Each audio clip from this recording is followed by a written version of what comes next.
everyone, this is Onyxangel, and today I'm going to talk about a time where I was almost sex trafficked or held against my will. Honestly, I believe to this day that I was almost sex trafficked. And you decide, after I tell you my situation here, whether or not what you think about this situation. And I would love to hear from people who've been there, done that type thing.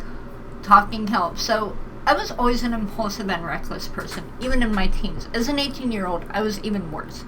In fact, I knew everything. My childhood best friend told me that if I moved to Texas and could get a ticket for like $40 to go, then I could stay with her. I thought she could do no wrong. I loved her. In fact, I had known her since we were kids.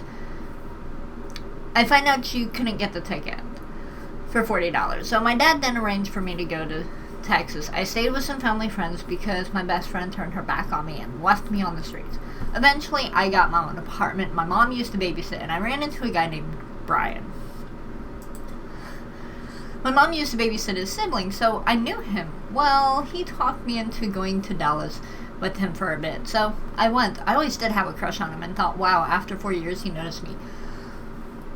But he was 18 back then and I was 14, so I'm legal now. What was to happen was something I never would have thought would happen to me, especially at that age. At first, it seemed nice. I got to go to the university's tennis courts or hang out at the park. His family bought me cigarettes. Eventually, he got to be more controlling. Controlling how much I was allowed to smoke a day, what I couldn't do. We weren't even officially dating. I wanted out. I wanted to go home, so he started handcuffing me to the bed. Not in ways where I could sleep on the bed. It was on the floor. I honestly, to this day, do not know if his mother ever found out about any of this or knew about it.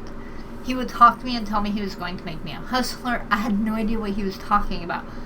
I now know that basically he was going to make me a prostitute. He did not touch me, thankfully, but told me when I was ready he would break me in with him and his friends. He allowed me to call my dad once a week so my family didn't suspect anything.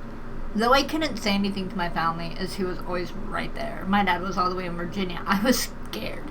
If I said something, what would happen to me, though? I had no idea. I was basically being groomed or set up for being sex trafficked or basically abducted for the pure purpose of sexual satisfaction of others. It took me a long time to come to terms with what actually happened and the amount of danger I was in. How did I manage to get out? Luckier than most? Well, I remembered my surroundings. There was a Catholic church.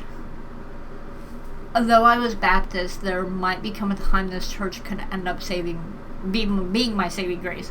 One day, I was instructed to watch his siblings. He was going to be gone for a while. So when his mom came, I told her I was going for a walk to the local gas station. Finally, I was free.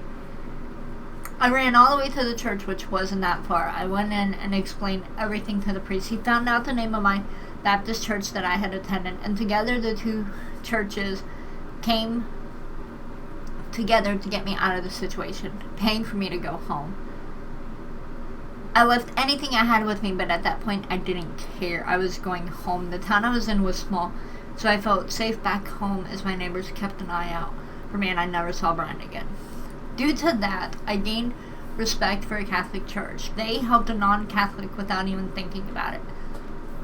This is what a Christian should do no matter the religion. In the end, though, I'm safe. But as I mentioned before, it took me years to come to grips with the fact that I was almost sex trafficked. I'm now 37, and only recently, last year, came to terms with this and realizing it. If you or someone you know has been or is being sex trafficked or trafficked in any way, shape, or form, please call the number I put on the screen and in the description. If you even so much as suspect a sex trafficking or an abduction, there's nothing wrong with notifying the appropriate authorities. If you guys like this video, please feel free to hit like, subscribe, share, and I'd really love to hear your stories. Thank you guys so much for watching, and I hope you have a wonderful evening.